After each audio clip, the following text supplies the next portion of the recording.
E aí, pessoal, tudo bem? Meu nome é Luiz Trabus e hoje vamos começar mais um episódio do podcast O Financista.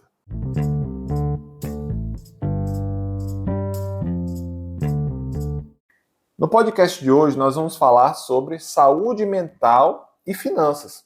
É um tema aí que está correlacionado. E para isso, nós convidamos aqui uma pessoa muito especial, que é a Joyne Lopes. Ela é psicóloga pela Universidade Federal do Maranhão. Ela também é especialista em psicologia hospitalar e pós-graduanda em terapia cognitivo-comportamental pela PUC Minas. Joyne, seja muito bem-vinda. E eu quero começar te perguntando a seguinte questão. Hoje em dia, muito tem se falado sobre saúde mental, mas o que realmente isso significa? Então, olá Luiz, olá ouvintes. Primeiramente eu queria agradecer o convite, de estar aqui no podcast participando. E vamos lá, Primeiro a gente tem que ter uma noção da diferença entre saúde e ausência de doença. Há um tempinho atrás tinha-se essa ideia de que saúde era ausência de doença, mas a própria OMS mudou um pouquinho sobre isso, falando sobre as várias esferas que abarcam o conceito de saúde, e no âmbito da saúde mental não é diferente. E a OMS, ela traz um conceitozinho que perpassa muito pela ideia de bem-estar, ou seja, a saúde mental ela seria um estado de bem-estar que o indivíduo ele consegue usar as habilidades para lidar com as dificuldades e o estresse de rotina, É uma pessoa que acaba que ela consegue ser produtiva, ter uma qualidade de vida mesmo em meio às situações de estresse, justamente por conta dessas habilidades que ele foi desenvolvendo ao longo do tempo. Muito bem, e nós estamos no mês alusivo à saúde mental, que é o Janeiro Branco, e aí muitas pessoas nas redes sociais postam coisas do tipo e botam assim, o que eu quero para 2023 é apenas ter saúde mental muito importante e tal. Beleza, mas como é que a gente pode definir alguém saudável mentalmente? Certo. Para a gente fechar uma definição certinha é um pouco difícil, mas perpassa muito pela ideia de que uma pessoa saudável mentalmente, ela tem estratégias, ela consegue ter estratégias tanto adaptativas quanto cognitivas, estratégias adaptativas cognitivas e comportamentais para lidar justamente como eu falei, com essas situações, que acontece no dia a dia, com essas demandas, ou seja, sendo mais objetivo. É uma pessoa que, em meio a uma situação de estresse, ela consegue, a nível cognitivo, lidar com aquela situação, ou seja, pensar em estratégias, pensar em como que ela pode lidar com aquilo, nessa situação aqui de estresse, o que aqui de pior pode acontecer, tem uma forma diferente, será que não sou eu que estou interpretando aqui de um jeito, será que não posso interpretar de outro jeito, Como que eu posso lidar melhor com essa situação? Então, ela consegue fazer isso. E a nível comportamental também, ela consegue tomar atitudes saudáveis, A gente fala muito sobre estratégias adaptativas e desadaptativas. Então, uma pessoa que ela é saudável mentalmente, ela consegue criar estratégias adaptativas em meio a uma situação difícil, ela consegue tomar decisões, e lidar com aquilo de forma com que traga benefício para ela, com que mantenha ela devolva ela, um certo estado de equilíbrio, e assim ela avança e vai construindo o repertório para cada vez mais ela lidar melhor com essas situações difíceis do dia a dia. Então quer dizer, Johnny, que a gente não pode simplificar tanto a ponto de dizer que saúde mental é apenas ser feliz e estar em paz consigo mesmo? Então, Luiz, assim, não necessariamente, Eu penso que ser feliz é algo muito reducionista, Às vezes você pode estar sendo feliz fazendo algo que não é muito saudável para você ou que não é muito saudável para o outro, e isso aí tem diversas implicações. Então, eu acho que dizer que é feliz, ser feliz, principalmente a felicidade que é trazida em redes sociais, que a gente sabe que é uma felicidade ali muito superficial. Então, esses termos em si, eu acho que eles são muito rasos para fechar o conceito de saúde mental, mas não deixam de fazer parte, Quando a gente pensa numa pessoa saudável mentalmente, querendo ou não, é uma pessoa que, ao longo da vida, ela consegue ser feliz em alguns momentos, né? Mas não que ser feliz seja já sinônimo de saúde mental. Muito bem. E agora trazendo agora para a parte de finanças e falando um pouco sobre as doenças da mente, que tu pode até me corrigir, porque ao falar o nome técnico, mas a gente, quando pensa em doenças da mente, a gente que não é da área fala muito em ansiedade, depressão, burnout. E essas coisas, como é que elas podem afetar a questão financeira do indivíduo? Como é que elas afetam o bolso aí do cidadão? Assim, elas podem afetar, né, elas de fato afetam o sujeito, né, o indivíduo, e elas podem afetar porque se a gente pensa nos transtornos mentais, né, principalmente se guiando pelo DSM, a gente tem vários critérios de sintomas, né, tem vários Explica para o sintomas. pessoal o que seria o DSM. DSM é um manual um dos manuais que a gente usa de base para se guiar dos critérios de cada transtorno mental. A gente tem hoje o DSM e o CID no Brasil. A gente usa a níveis práticos, né? A gente usa muito o CID, mas o DSM também é usado, né, como base. Na verdade, o DSM é até mais famoso, né? Para algumas pessoas, o DSM é até mais famoso. Então, resumindo, são 2 manuais, né, que são usados para a gente fechar, a gente, e principalmente os psiquiatras, né, fecharem diagnóstico de diversas doenças, entre elas transtornos mentais. Certo, entendi. Então, voltando lá para a pergunta, né, como é que essas doenças elas podem afetar a parte financeira do indivíduo? Então, quando uma pessoa ela tem um transtorno mental, querendo ou não, a gente da via cognitivo-comportamental, né, a gente entende que essas pessoas elas têm uma certa alteração, né, na interpretação da realidade, na própria percepção do sentido da vida. Então, é uma pessoa que, em meio a uma situação, ela tende a interpretar de uma maneira que gera ainda mais sofrimento, e a partir dessa interpretação, querendo ou não, ela tem algumas emoções que desencadeiam alguns comportamentos e por aí vai. E um comportamento muito frequente, principalmente nesse contexto de ansiedade, né, e também depressão, é a questão do surto desenfreado de compras, né? Então, às vezes a pessoa está ali numa ansiedade intensa e como uma estratégia até desadaptativa, né? Porque querendo ou não prejudica ela a níveis financeiros e de outras formas também, ela resolve descontar, né, entre aspas, aquela ansiedade nas compras. E aí a gente sabe que ali imediatamente ela pode ter uma mudança de sentimento, né, de sensação, mas a longo prazo essa é uma estratégia muito prejudicial, né? E quando a gente pensa em surto desenfreado, né, de compras, a gente lembra também muito do transtorno bipolar. Esse é um sintoma que o DSM demarca, né, como um dos sintomas de um episódio maníaco, que é essa compra desenfreada, esse surto de compra desenfreada, e também no transtorno de acumulação, né, na especificidade do transtorno de acumulação por aquisição, que é uma pessoa ali, né, é um comportamento também presente, né, esse comportamento de querer comprar coisas, querer acumular mais coisas. E então a gente vê que dentro de um transtorno mental tem um sintoma ali que ele, querendo ou não, reverbera nessa parte financeira. Mas, ao mesmo tempo, acaba que esse é um funcionamento de 2 vias, né? Porque se a gente for parar para pensar, as finanças também podem gerar uma sensação, né? Um desconforto ou um impacto emocional também, né? Isso faz lembrar muito a questão das crises econômicas, né? Se a gente for estudar a fundo, a gente descobre que nos períodos de crise econômica, geralmente as taxas de suicídio aumentam, justamente porque as pessoas elas acabam se vendo num estado de desesperança, né? Então, na época da crise de 29, tiveram muitos suicídios, e recente também, se a gente for pesquisar, tem alguns casos, né, dos traders, não sei se é assim que fala, mas alguns casos de suicídio justamente por perda de dinheiro na bolsa e etc. Então, a gente vê que não só um transtorno mental pode ter impactos no bolso, né, impactos nessa parte financeira, como também uma desestabilização financeira pode ter impactos emocionais, tanto a nível de suicídio, quanto também de medicalização e desenvolvimento ou intensificação, né, de doenças mentais.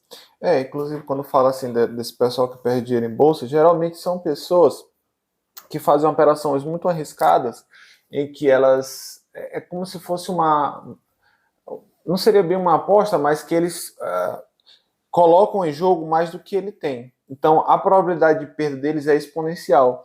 E quando uma coisa sai muito fora da curva do que eles haviam previsto, o prejuízo é enorme e eles não têm condição de pagar. Então, eu acho que alguém numa situação dessa realmente seria levado ao desespero. Eu também acho que uma pessoa que está com depressão, burnout, enfim, ou as doenças da mente, ela também pode perder a sua produtividade, né? No trabalho ela não vai conseguir render e, consequentemente, muitas pessoas não vão entender, né? Às vezes o patrão vai estar lá e não entende se a pessoa está com burnout, com o que quer que seja, e a pessoa acaba sendo demitida. Principalmente alguém que trabalha com uma pressão de produtividade, tipo vendas, né? Então a pessoa tem que vender, tem que ter coisa. Eu mesmo não sei se eu lidaria com uma pressão dessa.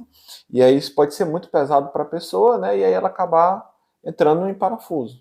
Isso é muito comum mesmo. Querendo ou não, a burnout, né? Quem está passando por esse momento de burnout tem as relações de trabalho muito afetadas, acaba sendo um ambiente que deixa de ser prazeroso, né? Isso quando é prazeroso, né? Para algumas pessoas o trabalho nem é prazeroso mesmo, né? E querendo ou não, em contexto de burnout, ele diminui ainda mais. Então, olhar uma pessoa do trabalho já traz sintomas, já desperta sintomas, né, no corpo, tá ali nesse ambiente de trabalho, então, querendo ou não, acaba que aumenta o número de faltas no trabalho, faltas que, por vezes, nem são justificadas, e como tu falaste, né, mesmo assim, até nesses casos que as faltas são justificadas, que é explicado que ali se trata, né, de uma síndrome de burnout, nem sempre o chefe entende, nem sempre os colegas de trabalho entendem.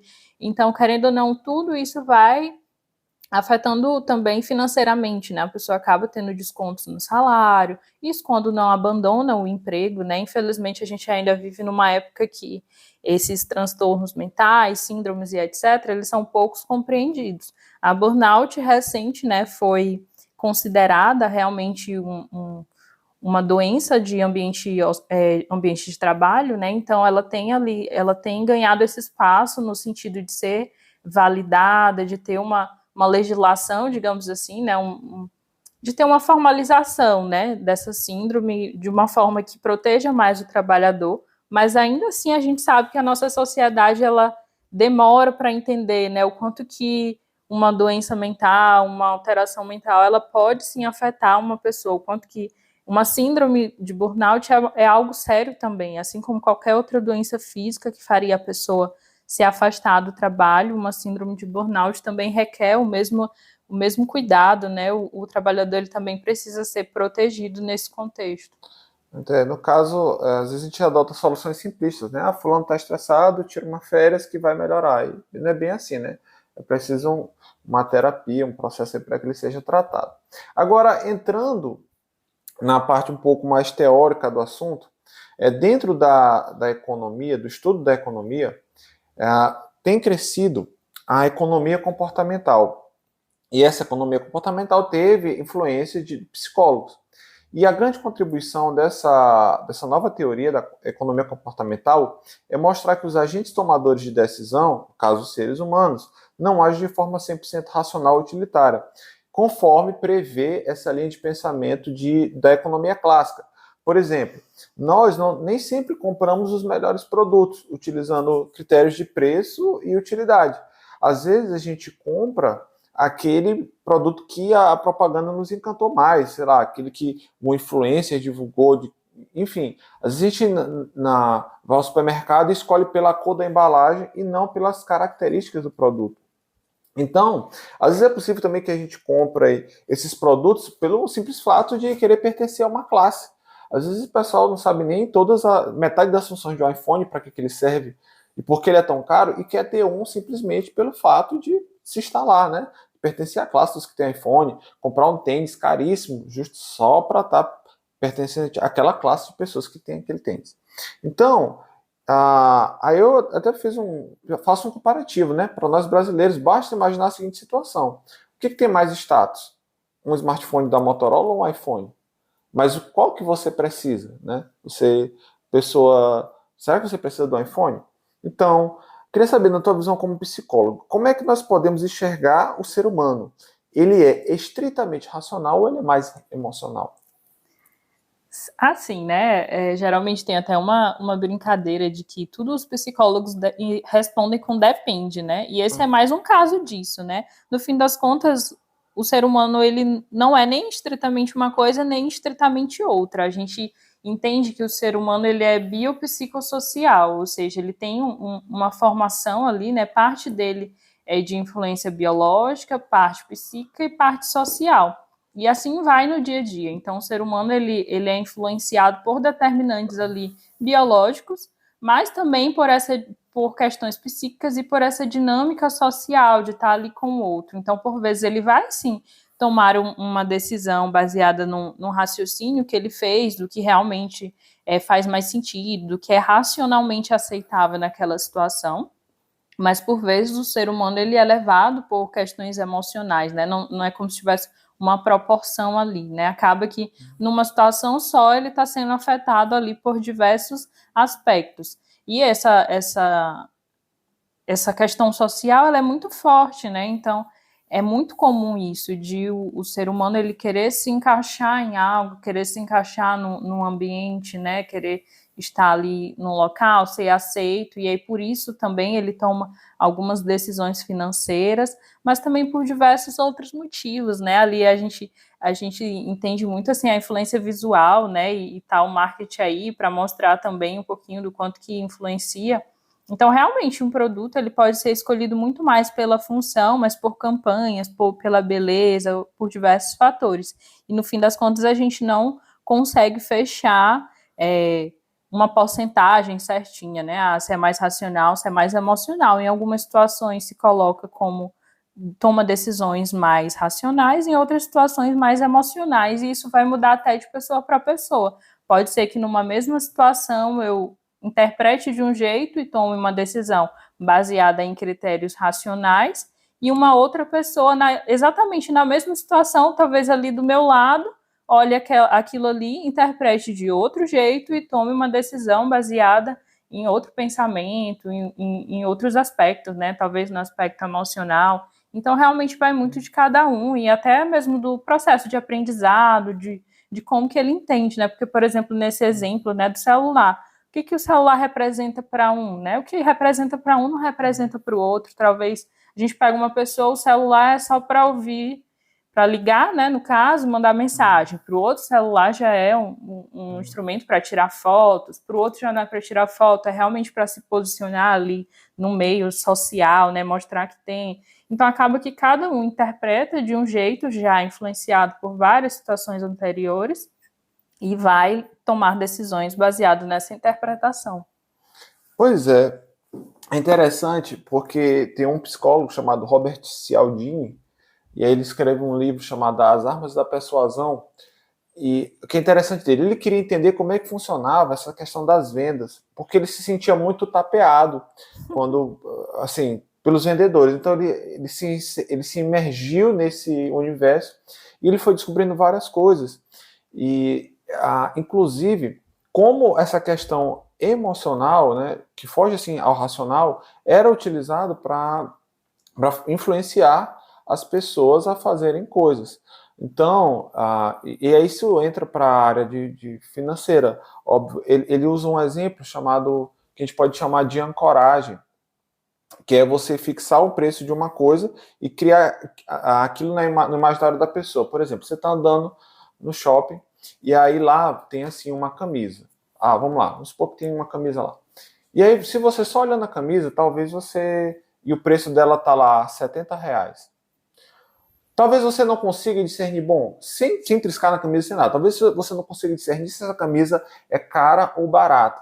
Mas quando tem lá de R$100 por 70, ou seja, um desconto aí de 30%, isso automaticamente vai te impelir a ver algo atrativo naquele produto. Por quê? Bom, o preço era 100, agora é 70. E muitas vezes tu nem sabe. Isso é um recurso muito utilizado aí pelas lojas, é bem famoso na Black Friday, eles colocam ali que o preço diminuiu, e as são coisas absurdas. Uma coisa que normalmente é R$1.000, aí tá lá, isso aqui era 3.000, agora tá por 950. né? De fato, há um desconto, mas é bem pequeno e cria-se isso no imaginário da pessoa. Então, esse livro, As Armas da Persuasão, é fantástico, porque esse professor, né, o Robert Cialdini, ele vai mostrar essas questões, e ele dá outros exemplos, e a gente pode também trazer até da área da uso das cores, né? Por exemplo, o que representa a cor amarela? Geralmente é atenção, né? Tem um sinal, o semáforo no amarelo é atenção, pare. Mas, quando tu vai ver na promoção, qual é a cor que está lá, os encartes? Já é a cor amarela, para te chamar a atenção. Então, eu acho muito interessante como isso tem se utilizado, né? E se as pessoas não prestam atenção, elas estão gastando dinheiro de forma irracionalmente. Claro, é impossível para a pessoa agir 100% racional, nós não somos assim, mas se ela tiver um conhecimento, né, um autoconhecimento, ela pode evitar esses gastos. Johnny, agora eu queria te fazer uma pergunta sobre terapia, né? Porque assim, é verdade assim, que por meio da terapia a pessoa pode identificar os pontos críticos em sua vida que podem ser melhorados. E aí, dentro dessa ótica, será que por meio da terapia eu posso identificar problemas relacionados ao uso do dinheiro? Pode sim, Luiz. Na verdade, esse é um dos benefícios da terapia, né? Assim, antigamente tinha-se a ideia de que terapia era algo para quem tem um transtorno mental, né? E somente para quem tem um transtorno mental. Mas ainda bem, né, que com o passar do tempo e com as pesquisas e até mesmo com a própria pandemia, a questão da psicologia ela foi mais compreendida. É claro que a gente preferia, né, que não tivesse pandemia, mas querendo ou não, a gente não pode deixar de destacar isso, né? Na época da pandemia, a psicologia foi mais buscada, então ela foi mais estudada e atualmente as pessoas elas estão entendendo que a terapia ela acaba que ela se amplia, né, para diversos contextos. Então ali dentro da terapia você pode sim trabalhar, né, você ali junto com o psicólogo, você trabalha justamente esses pontos que têm prejudicado, né, sua qualidade de vida, são traçados objetivos, né, objetivos para melhorar essa qualidade de vida, para melhorar o desempenho social, né, então tem várias ferramentas, várias estratégias, tanto cognitivo quanto comportamentais, para melhorar isso, né, para trabalhar essas questões, fortalecer aquilo que já é qualidade, né, do sujeito, mas também reorganizar ali aspectos que estão desorganizados, aspectos que fazem mal também para o sujeito. E um dos aspectos pode ser sim o campo financeiro, né? Pode ser sim essa gestão financeira. É claro que o psicólogo ele não tem propriedade para informar, né, e ensinar estratégias financeiras, isso aí a gente deixa com vocês, educadores financeiros, mas ali a gente pode tentar investigar o porquê daquelas compras excessivas, daquele gasto exacerbado, daquela falta de controle com finanças, por que é tão importante ali estar gastando além da conta, por que aquilo acontece, né? Não que a gente feche um porquê certinho, mas investigando, às vezes a gente vai perceber que foi um comportamento que foi reforçado ao longo da história de vida, né? No ambiente familiar, aquela forma de lidar com o dinheiro foi reforçada assim que foi ensinado, né? A gente sabe que nas nossas famílias, né, na nossa escola, enfim, diversos ambientes que a gente cresceu, não era comum, né? Agora que está sendo um pouquinho mais falado sobre essa questão da educação financeira, mas não era comum se falar sobre finanças, se educar, né? Sobre ser educado sobre essa questão. Então, muitas vezes o comportamento financeiro ele é algo ali reproduzido, né? E na terapia é possível investigar isso, tentar identificar o que pode, o que não pode ser ajustado de uma forma que o sujeito ele consiga lidar melhor, né, com a questão das finanças, até porque por vezes a alteração financeira, né, o desvio financeiro, enfim, os problemas financeiros, eles podem ser só secundários, pode ser que seja alguém ali que tem, na verdade, um problema com alcoolismo, e aí tendo um problema com alcoolismo, querendo ou não, ele vai gastar todo o dinheiro que tem comprando bebida, né, e aí ele secundariamente, né, acaba tendo também um problema financeiro. Então, por vezes, está tudo ali interligado, né, e na terapia a gente consegue ali com o paciente ir clareando aquilo, né, e conduzindo para que ele mesmo se perceba e que ele mesmo chegue nessas conclusões, né? Ele mesmo se dê conta do que precisa ser mudado para que ele consiga ter uma qualidade de vida melhor. Isso me lembra um pouco um livro que esse é um best-seller da área de finanças, né, que é Os Segredos da Mentalidade Milionária, e ele é T. Harv Eker, o nome. Esse livro eu tenho muitos filtros com ele, porque ele fala algumas coisas absurdas, do tipo, para mim é absurdo, né? Não sei para os ouvintes, mas tipo, olha, você tem que ter uma mentalidade de quanto você quer ganhar. Então, se você pensa que você quer ganhar 1 milhão por ano, então você tem que pensar assim para poder ganhar 1 milhão. Se você pensar que você vai ganhar só 500 mil, você vai ganhar só 500 mil. Eu acho isso um pouco forçado, muito coach. Mas ele fala uma coisa interessante a respeito do uso do dinheiro. Que ele diz assim, em questão de uso do dinheiro, muitas pessoas elas adquirem comportamentos que foram ensinados. Então, por exemplo, se alguém foi ensinado pelos seus pais que os ricos são pessoas más, que o dinheiro ele acaba corrompendo a pessoa, então essa pessoa vai ter uma tendência maior a não ligar para dinheiro, a não querer ganhar muito dinheiro, porque ela foi ensinada durante toda a vida que o dinheiro era algo ruim. Então, ela viu dentro de casa um conceito de um pai gastador, de uma mãe gastadora, enfim. É mais ou menos assim? Isso. Na psicologia, a gente nunca diz assim que algo é definidor, né? Então, não é porque a pessoa cresceu nesse contexto que ela está destinada a ser assim. Mas a gente entende que influencia sim. E aí a terapia entra justamente para que a pessoa ela consiga ter essa percepção, tá? Eu aprendi esse comportamento aqui, eu aprendi a pensar dessa forma. Mas será se hoje essa forma que eu me comporto, essa forma que eu penso faz bem para mim? Né? Será se ela ainda cabe ao meu contexto de vida, à forma como a minha vida está, né? Será se ela faz bem para quem está comigo, né? Querendo ou não, a gente, assim, são tantas histórias, né? Então tem pessoas que crescem, por exemplo, num contexto de violência. A gente sabe que ali vai influenciar de alguma forma, mas não é definidor. Né? Então, assim também nas finanças, né? Nas finanças, por mais que a pessoa ela cresça num ambiente em que ela vê as finanças, sei lá, sendo feitas de forma desregrada, né? Gastos desregrados, ainda assim ela pode buscar conhecimento e se aprofundar e melhorar e desenvolver habilidades para que aquilo não venha a ser prejudicial, né? Ou pare de ser prejudicial e passe a ser algo que contribua, né, para a vida dela, para a vida da pessoa. E assim, tu falaste aí de que a pessoa, por meio da terapia, ela começa a identificar essas causas. Quando eu faço consultoria financeira, para identificar o problema da pessoa, né, fazer um checklist, digamos, um exame completo, a coisa mais necessária que é preciso fazer é um orçamento.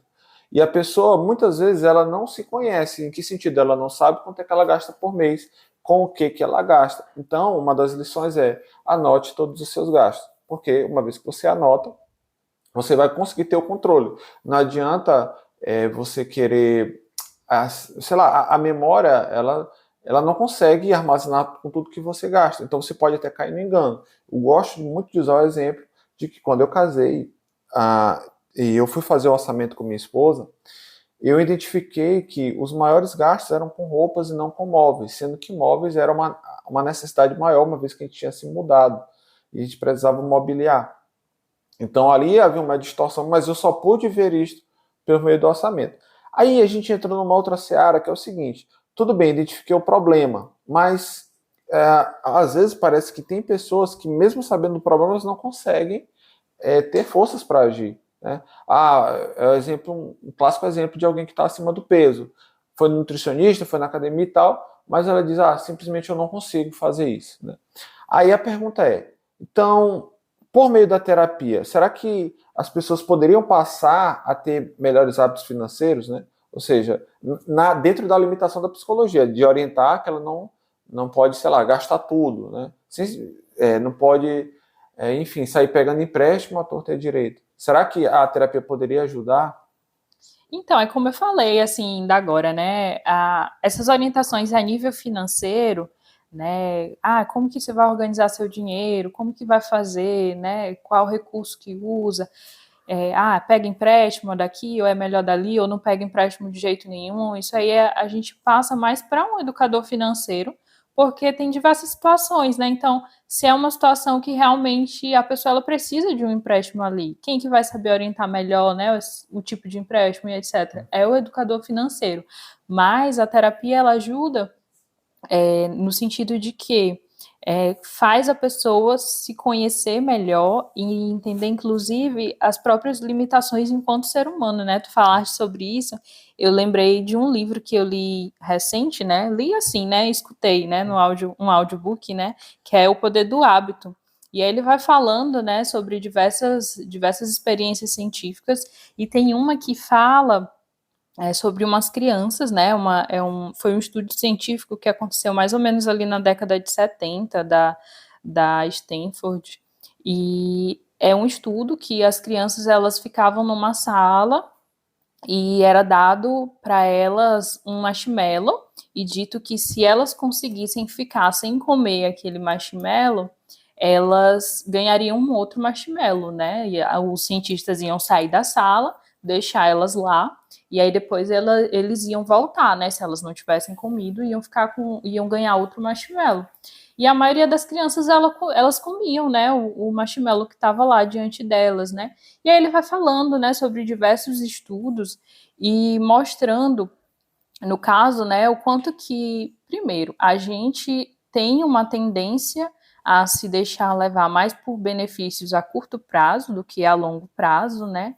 E no caso deles, até mesmo no estudo, né, específico, o ponto central era até estudar a questão da tolerância, né, ali da espera, né, desse tempo de espera, né? Então, apesar de que as crianças sabiam que elas iam conseguir, né, algo a mais, ainda assim elas acabavam comendo o marshmallow que estava ali diante delas. E aí depois eles foram atrás, muitos anos depois, né, eles foram atrás daquelas mesmas crianças e aquelas crianças, as que esperavam que não comiam marshmallow, que conseguiam esperar, né, conseguiam trabalhar essa questão da tolerância, né, ali com o tempo, lidar com aquela situação e esperavam pelo segundo marshmallow, elas estavam mais bem desenvolvidas, né? Quando adultas, elas estavam mais bem desenvolvidas, bem colocadas no mercado de trabalho do que as demais.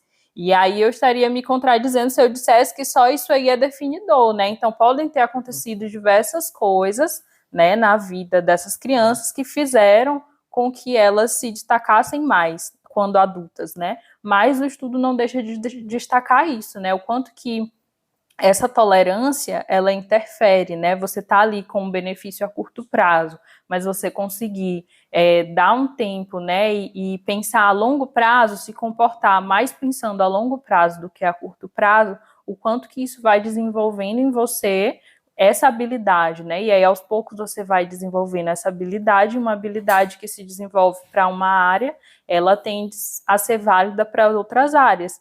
O que a gente volta, né, para essa questão. Então, a nível financeiro também, trata-se muito disso, né? São seres humanos que é muito mais imediato comprar. Você compra uma coisa, você tem ali aquela emoção, aquela felicidade, todo aquele sentimento ali de quando comprou. Então, a curto prazo parece que vale mais, mas a longo prazo, se você for pensar, né, de pegar aquele dinheiro, investir, né, em guardar, né, o benefício seria muito maior. Mas a gente, quanto ser humano, acaba se deixando levar mais por esses benefícios a curto prazo. E tudo isso a gente pode ir trabalhando na terapia, né? Não só na terapia, né? Mesmo você tendo esse acompanhamento, né? Você tem esse acompanhamento do psicólogo, né? E vai tratando isso ao longo do tempo, mesmo quando você estiver fora da terapia, quando você já for evoluindo com alta e tiver mais independência, você vai conseguir colocar em prática essa habilidade, né? Então você vai, ali no contexto da terapia, você vai treinar habilidades para lidar com diversas questões, nisso que a gente está falando com a questão financeira, e aí você vai conseguindo reproduzir isso e se desenvolver ainda melhor, né? Então, às vezes a pessoa, ela sabe sim, né? Que se ela deixar de comprar aquilo, ela vai conseguir pagar a fatura com mais facilidade. Ela sabe, racionalmente, ela tem essa noção, né? Então, é meio que a causa, ela sabe, a causa entre aspas, né? Da fatura estar alta, de estar com muitos gastos. Mas ali, de imediato, tem vários fatores que interferem, inclusive essa questão, né, do benefício imediato ser muito mais atrativo aos olhos. E aí, por isso que a gente precisa ir trabalhando outras questões, né? Tá, ok, se eu fizer isso aqui, eu vou me beneficiar agora, mas a longo prazo, será se isso vai me fazer bem? Né? Depois, quando eu comprar tudo isso aqui, né, e mais na frente, daqui a um dia, daqui a uma semana, muitas vezes, né, até daqui a uma hora, quando eu tiver com tudo isso, que eu parar para pensar, eu vou estar bem, eu vou estar feliz mesmo, eu vou estar culpada, eu vou estar chateada, né? Então, tudo isso é pensado, né, de um jeito que a pessoa ela consiga desenvolver, né, hábitos mais saudáveis para lidar, né, com essa questão financeira. Muito bem, e esse estudo, né, eu até citei no episódio 3, que é Autocontrole de Finanças, que ele foi realizado pelo professor Walter Mischel, e ele também ele ajudou nessa construção da economia comportamental, e ele também, esse princípio do longo prazo é muito utilizado em investimentos. Então, existe uma linha, né, por assim dizer, de pensamento de estudo dentro da parte de investimentos que você deve investir focado no longo prazo, 5, 10, 15, 20 anos. E acontece o quê? Que as pessoas, elas, em sua maioria, querem ganhar dinheiro rápido. E é por isso que hoje nós temos aí difundidos os golpes do Pix, né? É uma coisa totalmente irracional, você dá R$200 para receber 300. Onde é que isso existe? As pirâmides financeiras, que são golpes muito bem estruturados. Então, às vezes, essa ânsia de se chegar à riqueza, e isso se deve, pode ser a fatores como esse, né? A não saber esperar, não saber ter paciência e querer logo toda a riqueza, ela pode levar até pessoas a golpes como esse. E a questão também do trade, né? Que falou lá no começo, que muitas pessoas perdem dinheiro, porque realmente, para quem não sabe, é uma operação extremamente arriscada. Né? Não é para todo mundo, não é todo mundo que sabe fazer, então se você entrar sem saber, pode perder seu capital. Agora, eu quero ir para a última pergunta desse podcast, é uma pergunta mais pessoal. Você recentemente teve contato com a educação financeira, fez meu curso, e como foi isso para você? E se isso te agregou de alguma forma também pessoal, profissional? Sim, né, recente assim, né, nesse último ano, muita coisa mudou, né, na minha vida financeira, né, fiz o teu curso, né, que ensinou muito sobre essa questão da administração financeira, né, desde ali da planilha, né, de registrar os gastos, até a questão de investimento, e foi muito bom, né, nesse sentido. Na verdade, eu digo que a educação financeira, né, esse meu contato com a educação financeira começou desde antes, né, quando tu me indicou o livro de O Homem Mais Rico da Babilônia, dali já começou a dar um norte, né, todas as minhas finanças de 2022 deram uma revolucionada a partir daí, que foi justamente o que abriu os olhos, né, e é isso que é interessante, você começa a estudar uma coisa, e aí vai abrindo os olhos para outras coisas. Então, quando eu li esse livro, serviu muito de base, né, para entender essa questão de guardar o dinheiro, né, de saber ali, como tu até falaste no episódio anterior, né, do que ele ensina, que esse livro fala muito sobre guardar ali, você pega o dinheiro, você guarda, você se paga também, né, você paga todo mundo, então você tem que criar a cultura de se pagar, então você pega ali 1/10 do que você recebe e guarda para si. E aí isso já fez toda a diferença. E quando eu fui para o teu curso, já aí mesmo que deu um norte, né, abri um pouquinho mais para entender um pouco melhor dessa parte e entender também sobre o investimento. E eu acho tão interessante porque, querendo ou não, quando a gente vai aprendendo sobre isso, a gente vai gostando e aí é como se fosse até uma competição interna, né? Eu consegui guardar esse tanto, pois mês que vem eu vou conseguir guardar um pouquinho mais. E aí você fica ali empolgado porque está funcionando. Só que no começo não é bem assim, né? No começo é mais difícil, é realmente a construção de um hábito. E aí, aos poucos, quando aquele hábito ele vai se estabelecendo, aí você vai começando a ver, né, o quão benéfico que ele é. E faz toda a diferença, né? toda a diferença. Eu lembro que nesse livro, O Homem Mais Rico da Babilônia, ele fala também sobre a questão da muralha, né, de Babilônia. Ele narra um conto do quão importante foi ter uma muralha lá para proteger a cidade dos forasteiros, né, de quem estava tentando invadir a cidade. E a vida financeira, eu percebo, né, a questão financeira muito assim também, né, quando você consegue guardar, quando você consegue investir, poupar, né, do seu dinheiro, às vezes acontece alguma coisa ali que você precisa de uma reserva e você vê que tem um dinheiro lá guardado que você consegue usar. Então faz toda a diferença, né? Até porque, como já foi falado até aqui, né? Se você tá com as finanças um pouquinho alternadas, você, querendo ou não, tem um impacto emocional ali, você fica preocupado, eita, e agora? Como é que vai ser? Como que vai pagar? E aí, quando você tem uma reserva, já faz toda a diferença, né? Tipo, a pessoa fica. Sei lá, o fato de você ter uma reserva financeira já gera uma tranquilidade, porque a pessoa que vive no limite, ela vive um dia depois do outro e se o dinheiro não vier, ela, às vezes, é uma pessoa que só tem uma fonte de renda, um único trabalho, e, poxa, se eu perder esse trabalho, eu não tenho uma sobra, eu não tenho nada. Então, isso é muito complicado. E também que tu falou sobre o poder do hábito, porque investimento é isso. É um hábito que se vai sendo criado todo o tempo. E quanto mais tu investe, mais tu quer saber sobre investimento. Tu quer descobrir quais os novos investimentos, qual que rende mais. Enfim, Johnny, estamos chegando ao fim do nosso podcast. O podcast mais longo do canal até agora. Quero te agradecer pela disponibilidade de estar aqui compartilhando o que tu sabe.